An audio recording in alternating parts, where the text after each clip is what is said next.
जय श्रीराम।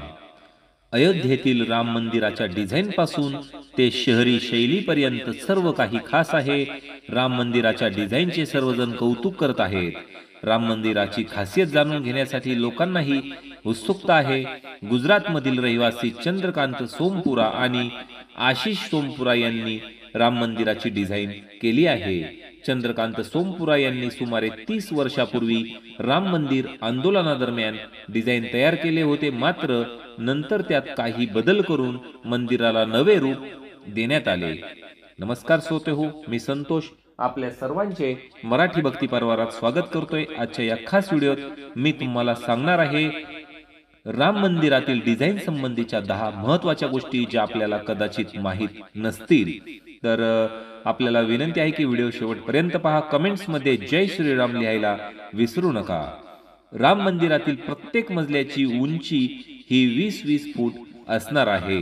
तसेच मंदिरात 5 मंडप असतील: नृत्य मंडप, रंग मंडप, सभा मंडप, प्रार्थना मंडप आणि कीर्तन मंडप अशी त्यांची नावे आहेत। प्रभू श्रीराम तळमजल्यावरील गर्भगृहात विराजमान होतील। प्रभू रामांचा संपूर्ण दरबार पहिल्या मजल्यावर सजवण्यात येणार आहे।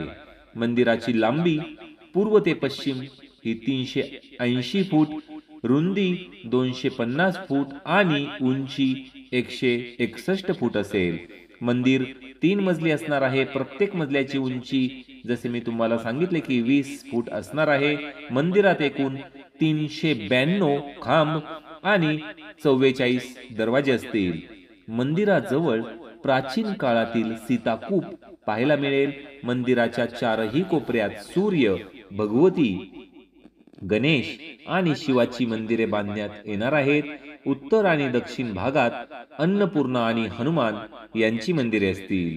महर्षी वाल्मिकी, महर्षी वशिष्ठ, महर्षी विश्वामित्र, अगास्त्य, निषादराज, शबरी यांची मंदिरे प्रस्तावित आहेत।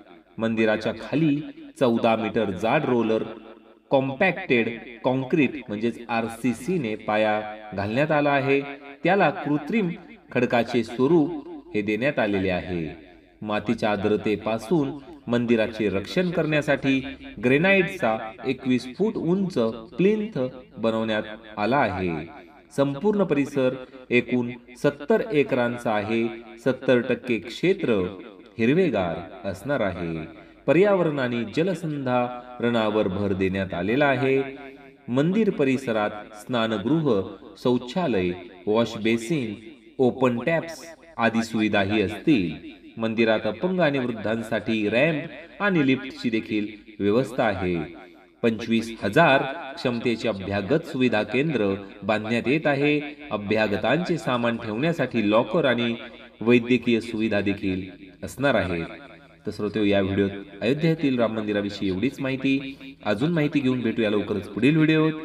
जय श्रीराम। आपण देखील कमेंट्स मध्ये लिहा जय श्रीराम।